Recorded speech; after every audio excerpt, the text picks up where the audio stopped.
The Rangers' playoff run has been dependent on the defense and the goaltending of reigning Vezina Trophy winner, the King, Henrik Lundqvist. Wimbledon begins Monday on the grass courts at the All England Tennis Club in London, and the #1 player in the world, Serena Williams, and the third-ranked Maria Sharapova already exchanging words instead of volleys. The Indiana Pacers have forced the Miami Heat into a Game 7 in the Eastern Conference Finals, in no small part due to their big man, 7'2" Roy Hibbert. Happy first Sunday, football fans. The NFL season has finally begun, and after a dramatic preseason, why would the Week 1 opener be any different for the Jets? Knicks and the Nets fighting for a playoff spot, both with an eye on that 8th and final spot in the Eastern Conference. They come into the day with identical 28-34 records. Not only would a win in their final regular season game mean that the Chicago Bulls would achieve a team goal of winning 50 games this year, but they'd also secure the #2 seed in the Eastern Conference playoffs. And that would mean they'd avoid the #1 seed Detroit Pistons, the defending champion Miami Heat, and the Cleveland Cavaliers until the conference championship. The 139th Kentucky Derby got a little dirty south in a muddy track down in Louisville. Jockey Joel Rosario riding the favorite Orb out of the 16th post, but it was Palace Malice early pacing the pack through the slop, but down the stretch, Orb pulled away by 2.5 lengths for the Kentucky Derby win for owner Shug McGahee, the 5-1 favorite. Where's the Roses winning the first leg of the Triple Crown. Preakness Stakes coming up on May 18th as Orb tries to be the first Triple Crown winner in 35 years, and wipe a little dirt off your nose there, Mr. Rosario. The Mets have hope every 5th day when they send their undefeated ace Matt Harvey to the mound. Today, Harvey trying to prevent the Mets from being swept by the Marlins, the team with the worst record in baseball. Top of the third, Mets already down 4-1 when Omar Quintanilla turns on the fastball. Deep drive to right, it stays fair and clears the fence. Mets cut into the lead, making it 4-2. Next inning now, Ike Davis at the dish, and he just crushes this one to deep center field. Right over that nice-looking Stanley sign there and into the bushes. Davis, who struggled all season, ties the game with a 2-run shot, his 5th of the year, and the Mets are right back in it. We go to the bottom of the 8th now, Mets down by 2. Greg Dobbs at the dish facing LaTroy Hawkins, and Dobbs jacks one to right. 3-run shot, finishing off the game and the sweep. 11-6 is the final. Miami with a season-high 16 hits. Harvey gets away with a no decision while giving up a season-high 10 hits and 4 runs. The stadium that hosts the French Open is named after Roland Garros, a French fighter pilot credited with shooting down 4 enemy planes in World War I, just one short of officially being named an ace, which requires 5 or more. Serena Williams had no shortcomings when it came to aces in her 4th-round matchup against Roberta Vinci on the clay at Roland Garros. Williams won in straight sets, 6-1, 6-3, scoring 5 aces and advancing to the French Open quarterfinals and extending her career-best winning streak to 28 matches. She did win the French once before in 2002. We're here at the Starrett City Boxing Club in Brooklyn. We're inside a local undefeated pro fighter preparing to take the next step on his way to becoming a star in the boxing game. Let's go check him out. My name is Saddam Ali.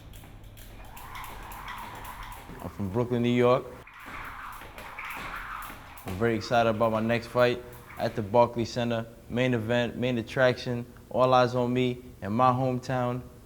I'm ready to do what I do best. And what drives you to be the best? Making history like I've done in the past. Being the first Arab American to represent the United States in the Olympics. That's pretty big for me because I show that no matter what race or who you are, you could do something like that. It just takes time. It takes dedication. It takes hard work, and I showed that. Till Monday, after you knock this kid out, the big news is you just signed with Oscar De La Hoya and Golden Boy. Tell me why you didn't sign right after the Olympics and why it's been 5 years. I'm just excited to really be on this team. When I turned pro, I wanted to take my time. I wanted to make sure I was ready physically and mentally for the step up, for the big stage. And I was just learning. I was taking my time. And we signed with Golden Boy. I'm very happy about that. They're gonna do the right things. They're one of the biggest promoters in the world.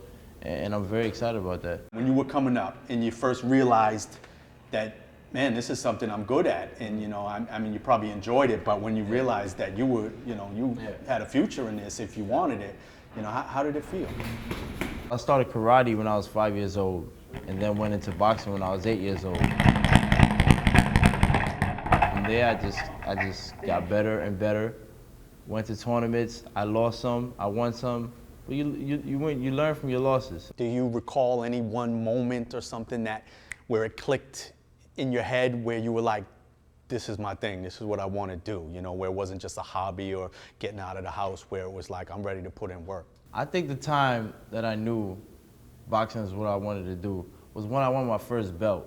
It was very hard at the time to win a belt. It was in the silver gloves.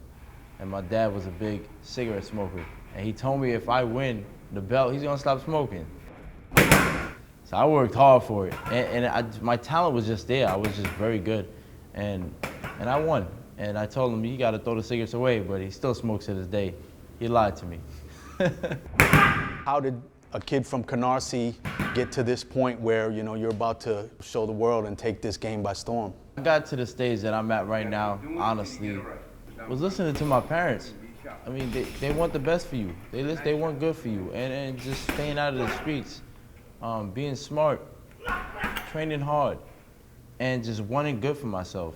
You gotta push yourself to the limit. You gotta push yourself harder than you think you can go.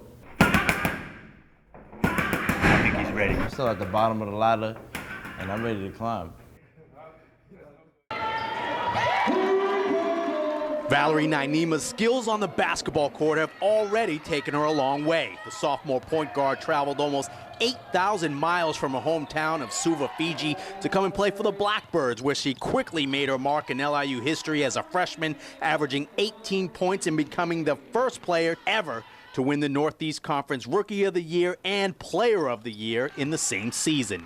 I only got Player of the Year because our team won the regular season conference, and I felt it was quite unfair that I got it. This year, Nainima leads the team with 21 points per game, but it's her humility and Fijian work ethic that's most apparent in her game. Val is also always on the ground, on the court, you know, hustling, just all around playing. She's the hardest working person I've ever seen. She's in the gym 24/7. She would be if she wouldn't have classes, I guess.